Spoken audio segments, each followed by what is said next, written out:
최고운전 1편. 신라시대에 최충이라는 사람이 있었다. 그는 일찍이 등용문에 올랐으나 벼슬길이 순탄치 못하더니 이번에 문창령이란 벼슬을 제수받고 심히 근심하는지라.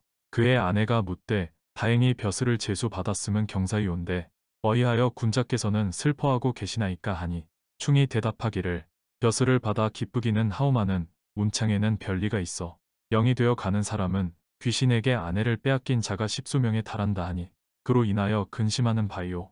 충이 다음날 곰곰이 생각하기를 귀신이라면 사람을 해칠 망정 잡아가지는 못할 것이려니 이는 황당무계 한 말이리라. 만약 사실이라면 내게 한 꾀가 있으니 부인의 손에 색시를 메어 두었다가 집에서부터 시를 따라 찾아가면 그곳을 찾을 수 있을 것이다. 이렇게 생각하고 가족과 함께 문창읍에 도착하여 그곳의 노인들에게 묻기를 이 읍에서 실저지변이 있다 하니 사실이오. 그들이 대답하기를 사실로 있습니다. 하거늘 충이 두려워하며 시비에게 내당을 엄히 지키도록 분부하고 채색지게를 쓰기로 하였다. 하루는 객사에서 공사를 들고 있는데 5시쯤 되었는데 갑자기 먹구름이 사방에서 일어나고 천지가 캄캄해지더니 비바람이 몰아치고 뇌성이 땅을 무너뜨리는 듯하더니 내당을 지키는 시비들도 놀라서 정신을 잃고 마루에 넘어졌더라.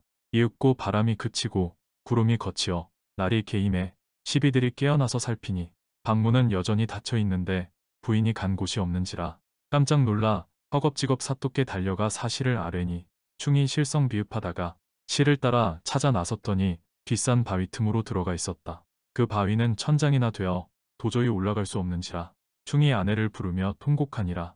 이때에 하리 이적이 아뢰기를 사또께서는 너무 슬퍼 마옵소서. 일찍이 늙은이들의 말을 들으니 이 바위가 한밤중에 스스로 열리고 굴 안이 박다 하오니 기다려서 밤에 다시 오심이 가을까 하나이다.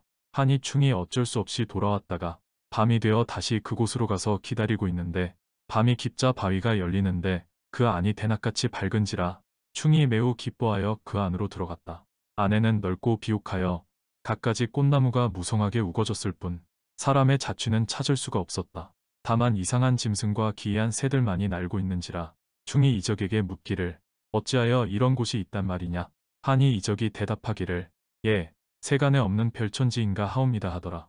땅이 마른 곳에서 다시 50여 보쯤 앞으로 나아가니 한 채의 큰 집이 있는데 방 안이 웅장하고 화려한데 그 안에서 선약의 묘한 소리가 들려오는지라 찬란한 꽃밭 사이로 들어가 창틈을 엿보니 누런 금돼지가 최충의 아내 곁에 쓰러져 무릎을 베고 누워있고 그 앞에는 십수명의 미녀들이 늘어서서 풍악을 울리고 있으니 이 여인들이 바로 대대로 잃은 사또들의 아내이더라. 최충이 전일의 아내와 더불어 안띠에다 약주머니를 달아 요괴로운 짐승을 물리치자 하고 약속한 일이 생각나서 약주머니를 풀어 바람을 타고 약 냄새가 문틈으로 들어가도록 하였다. 이때 금돼지가 잠에서 깨어나 약 내음을 맡고 묻기를 어찌하여 세간에 약 냄새가 나느냐. 하니 충의 아내가 남편의 꾀인 줄 알고 이내 공손한 말로 대답하기를 제가 이곳에 온 지 오래지 않아 아직 인간의 냄새가 남아있어 그러옵니다. 하고 눈물을 흘리며 우는지라. 금돼지가 묻기를 그대는 어찌하여 우느뇨. 하니 충의 처가 말하기를 제가 이곳에 와 보니 인간 세계와는 만사가 아주 다름으로 슬퍼서 우나이다.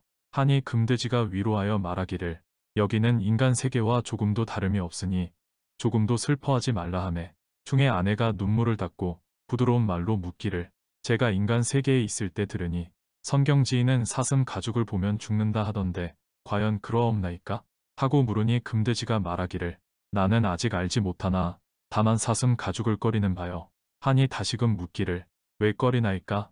하니 금돼지가 대답하되 사슴 가죽을 씹어서 머리 뒤편에 붙이면 병이 되어 죽게 되오.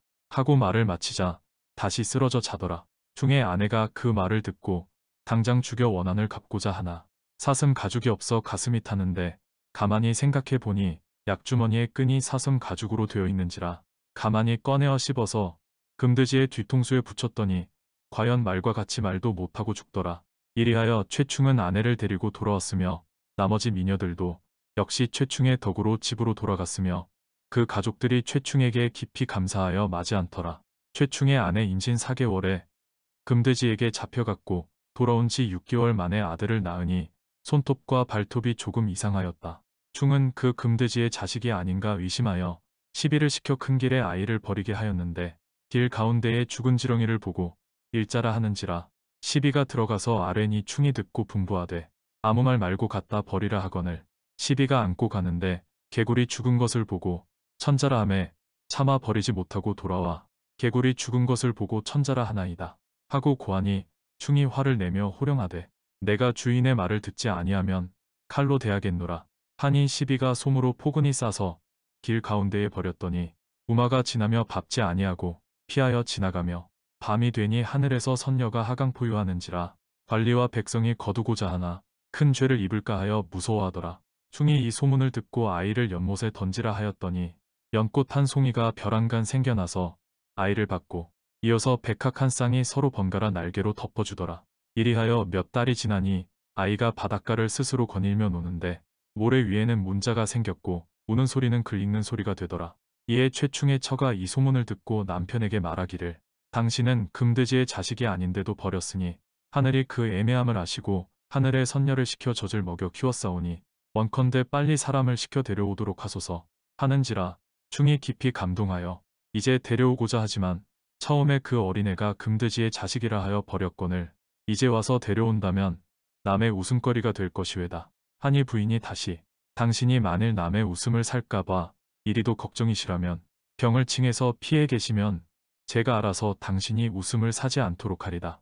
함으로 충이 옳게 여겨 허락하니 부인이 곧 영험한 무당을 불러 돈과 비단을 많이 주고 유인하여 이르기를 나를 위하여 여러 관리들에게 사또께서 병을 앓는 것은 자기 아들을 금돼지의 아들이라고 버렸기 때문에 하늘이 노하셔 벌을 준 것이니 그대들이 급히 가서 아이를 데려오면 사또의 병이 곧 나을 것이요 만일 그렇지 않으면 사또가 죽고 그 화가 이민에게까지 미치리라 하여 주게 하고 청하니 무당이 승낙하고 여러 관리들에게 나아가서 부인이 가르쳐 준 대로 사또의 병이 난 이유를 설명하여 주었다. 무당의 말을 들은 관리들이 놀라고 두려워한 나머지 관사에 달려가서 울면서 그 이유를 사또께 아뢰온즉 사또가 거짓 놀라는 척을 하면서 말하기를 정말로 그 아이를 버림으로써 하늘에서 죄를 주셨다면 그 아이를 다시 데려오는 것이 무엇이 어렵겠느냐 하고 이적에게 그 아이를 데리고 오도록 명하였다.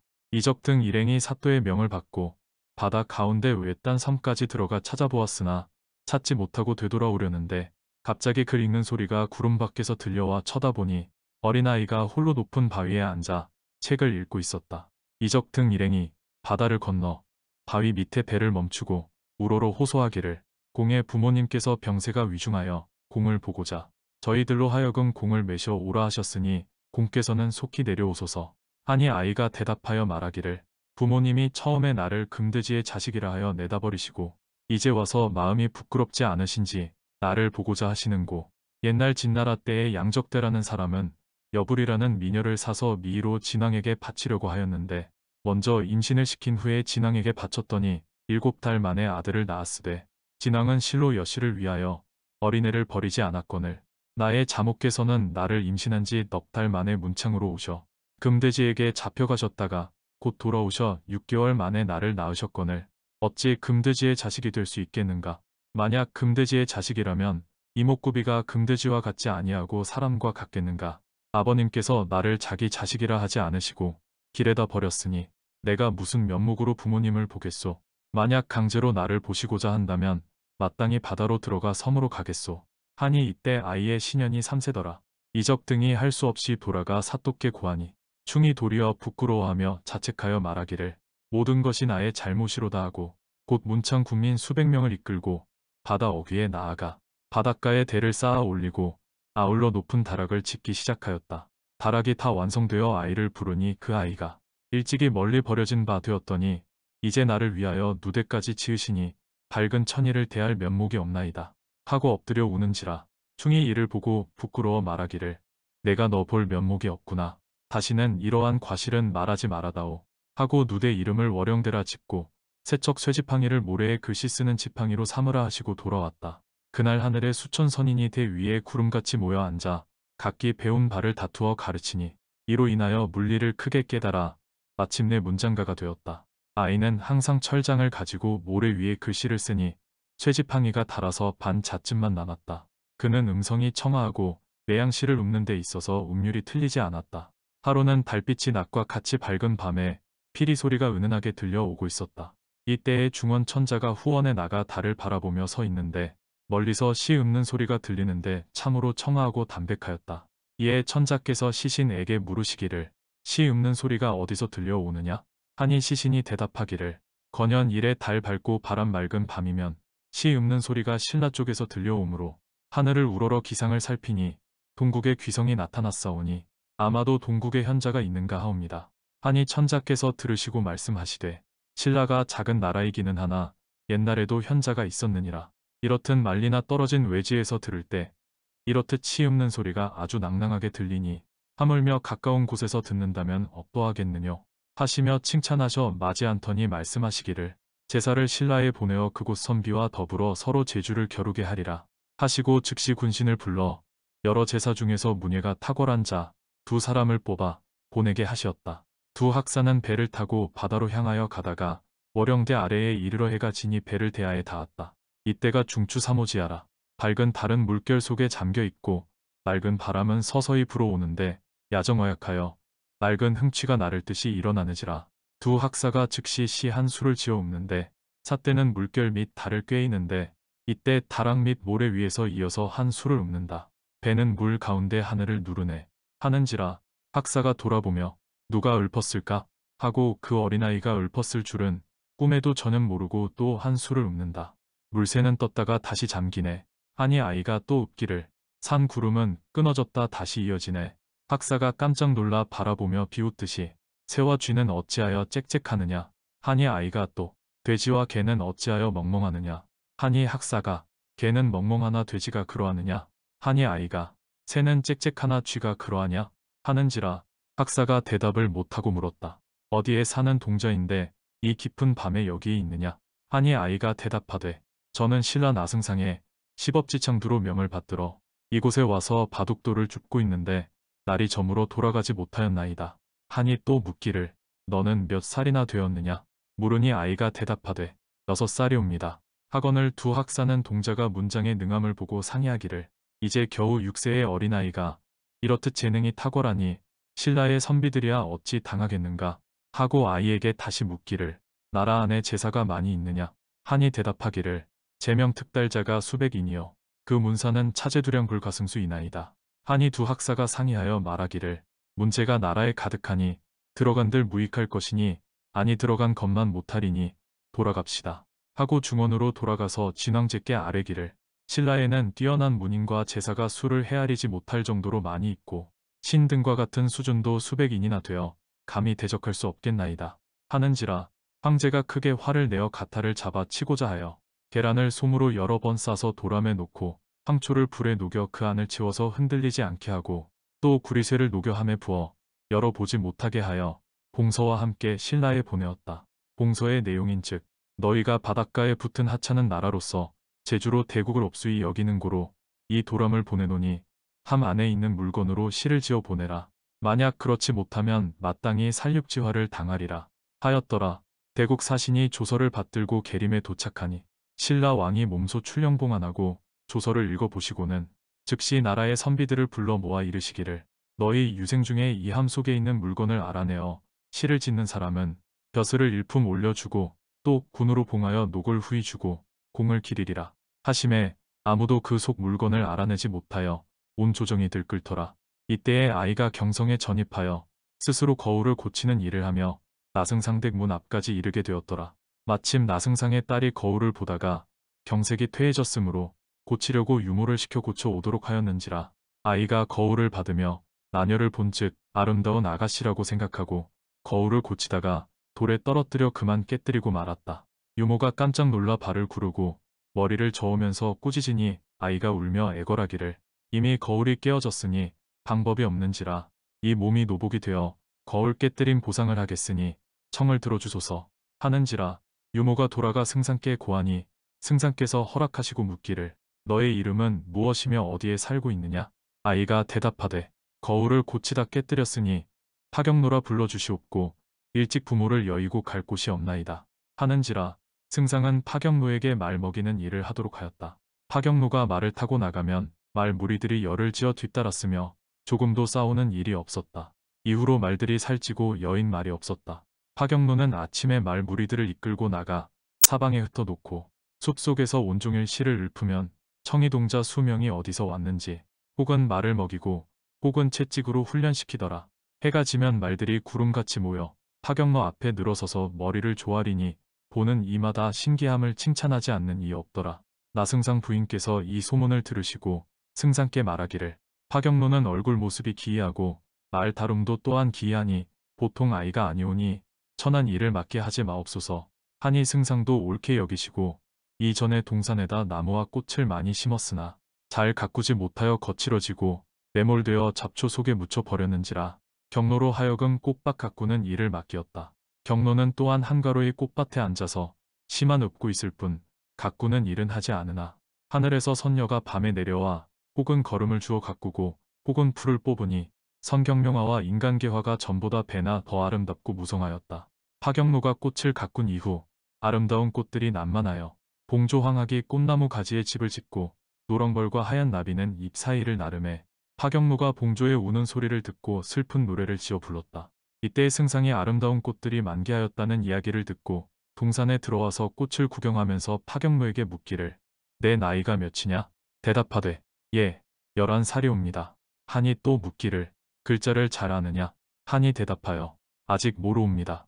하니 승상이 말하기를 내 나이 11세에 글을 잘 알았거늘 너는 어찌 모르느냐? 하니 대답하기를 일찍이 부모를 잃었사옵기에 글을 배우고자 하였으되 어찌 배울 수 있었겠나이까? 하니 승상이 말하기를 배우고자 한다면 내가 너에게 가르쳐 주리라. 하는 고로 파경로가 대답하기를 감히 청할 수는 없사오나 바라던 바이옵니다. 하니 승상이 웃으며 저놈 봐라 하며 놀리시는지라 파경로가 웃으며 물러나면서 자위하여 혼잣말로 가소롭도다. 내게 글을 가르쳐 주겠다니 승상이 어찌 능히 나를 가르칠 수 있겠는가. 참으로 우습도다 하더라.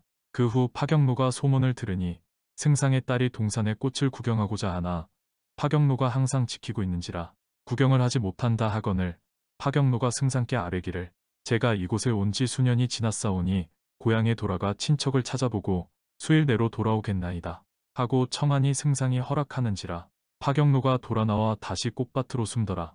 나녀가 파경로가 고향에 갔다는 소문을 듣고 동산에 들어가 꽃을 완상하는데 마침 청풍잡기하고 화양만신하여 붉은 봉오리 푸른 잎새에는 봉접투양함에 즉석에서 시 한 수를 읊되 난간에 피어있는 꽃이 웃건만 소리는 들리지 않는구나 하는데 파경로가 뒤를 이어 읊기를 숲속에서 새는 울건만 눈물은 볼 수가 없구나 하니 나녀는 깜짝 놀라 부끄러워 집으로 돌아갔다.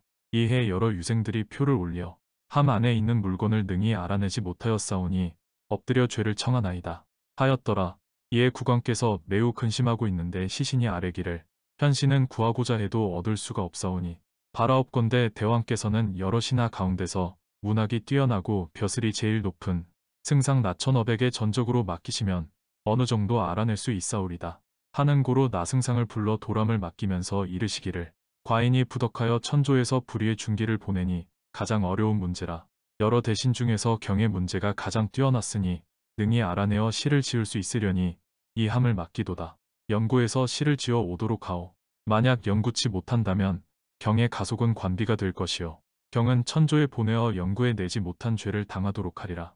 하시니 나승상은 머리를 숙여 명을 받고 도람을 안고 집으로 돌아오니 온 집안이 놀래어 통곡하더라. 승상이 눈물을 흘리며 먹지도 않고 누워있는지 여러 날이 지났다. 파경로는 모르는 양 사람들에게 묻기를 상전 일가가 어찌하여 슬픔에 잠겨있으며 승상 나리께서는 잡수시지도 않으시니 어인 일인가요? 하니 알려주기를 이러이러한 일이 있어 환호하신단다 하니라. 파경로는 겉으로는 근심하는 체하면서 속으로는 기뻐하며 우선 나소저를 시험해 보고자 곳곳가지를 꺾어 들고 나소저의 방창 밖으로 갔다. 나소저는 눈물을 흘리며 울다가 벽에 걸린 거울에 사람의 그림자가 어른거리는지라 창 틈으로 내다보니 파경로가 꽃가지를 꺾어 들고 문 밖에 홀로 서 있었다. 나소저는 괴이쩍게 생각하여 물어보니 파경로가 말하기를 낭자께서 이 꽃을 좋아하시기로 아직 시들기 전에 꺾어 가지고 왔사오니 받아서 완상해 보십시오. 하니 나소저가 한숨을 쉬면서 받지 않거늘 파경로가 위로하여 말하기를 거울 속에 비치는 그림자가 도리어 낭자의 근심을 덜어드릴지 누가 아옵니까? 근심 마시고 속히 받으십시오. 하는지라 나소저가 문득 일어나 얼굴을 가리고 꽃을 받아 부끄러운 듯이 들어가 아버님께 고하기를 파경로가 비록 어리지만 제약절이 나고 또 신기롭고 호협한 기상이 있사오니 제가 생각하건대 능히 함 속의 물건을 알아내고 시를 지을 수 있을 듯하옵니다. 하니 승상이 말하기를 너는 어찌하여 함부로 그런 말을 하느냐. 만약 파경로가 능히 알아낼 수 있을진데 일국의 이름 높은 선비들이 어찌 알아내지 못하여 끝내는 내게 맡기겠느냐. 함으로 소저가 다시 말씀드리기를 부엉이는 낮엔 보지 못하나 밤엔 잘 보고 꾀꼬리는 낮엔 잘 보나 밤에는 잘 못 보는데 이것은 각기 소장이 다르기 때문이옵니다. 어찌 뜻이 있어 새가 새끼를 낳겠습니까? 파경로가 비록 어리나 큰 재주가 있음을 어찌 알겠나이까? 하고 파경로가 근심하지 말라는 말과 또 꽃밭에서 화답하여 읊은 시 이야기를 하고 다시 말씀드리되 제가 어찌 할 수 없는 일을 능히 할 수 있다고 말씀드리겠나이까? 바라옵나니 한번 불러서 시험해 보십시오. 하니 승상이 그럴듯하게 여겨 파경로를 불러 이르더라. 나라가 불행하여 대국의 견책을 보내와 왕께서 근심만 하시기로 불행이 도람을 받아 가지고 왔거니와 내가 거의 죄를 당하게 되어 여러 날을 망설여 왔으나 이제 너에게 넘길 것이니 연구하여 시를 지으면 특상을 내릴 뿐만 아니라 나라의 근심을 없이 할 것이로다.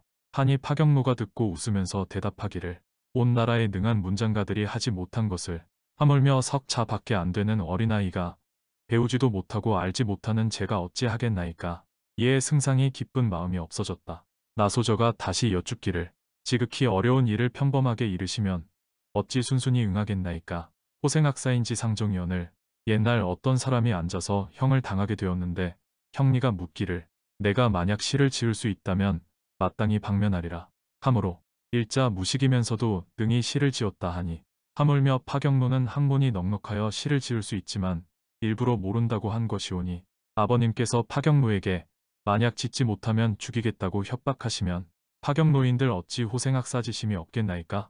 하니 승상이 돌연 파경노를 불러 협박하기를 내가 이미 내 집의 종이 되었거늘 내 집을 위하여 말을 듣지 않으면 그 죄는 죽어 마땅하리라 하고 다른 종에게 명하여 죽이려 하니 파경노는 일부러 두려운 듯이 허락하고 석함을 가지고 중문 안에 앉아서 혼잣말로 중얼거리기를 내가 품고 있는 일은 이루지 못하고 벼랑간 뜻밖의 일을 당하였으니 시 짓기는 어렵지 않으나 생각할수록 분함을 이기지 못하겠구나 하더라.